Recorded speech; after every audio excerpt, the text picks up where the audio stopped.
માં જગત ધનની જોગણી માં ગાંડી, તમને પૂછી હું બાર ગામના બારોટા ખેલું છું.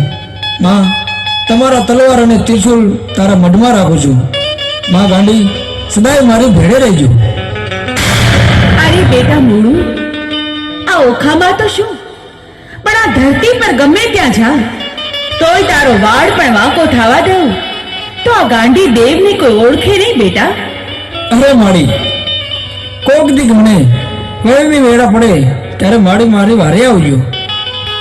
જા બેટા મૂળુ જા, તારા જીવનમાં ગમે તેવી વસની વેડા પડે, બસ એક વાર તારી આ ગાંડી દેવને યાદ કરજે. તરત તારી વારે આ ધરતી પર ન આવું તો હું ગાંડી દેવ ન કહેવાઉં. હે માં, આ ઓખાની અંદર સેજક નામનો બાદશાહ ઉતરો છે અને મારી ભોળી પ્રજાને રંધાડે છે. માડી, હું તો નથી ડરતો, પણ મારા માણસો ડરે છે. જા મૂળુ, તને ધરતી પર કોલ દઉં છું કે ઓખામાં જઈ શેરડી પીલવાનો કિચુડો માંડ.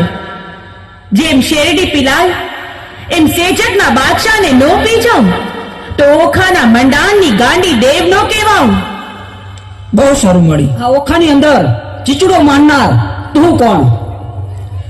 આ ઓખાની અંદર કિચડો મારનાર હું બારવટીયો મોડું મારેક છું.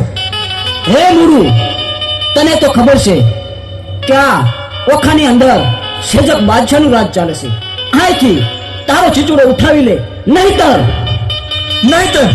તું શું કરી લઈશ? હે મુરુ, તને અને તારા ચીચુડાને બેયને દરિયામાં ફેંકી દઈશ.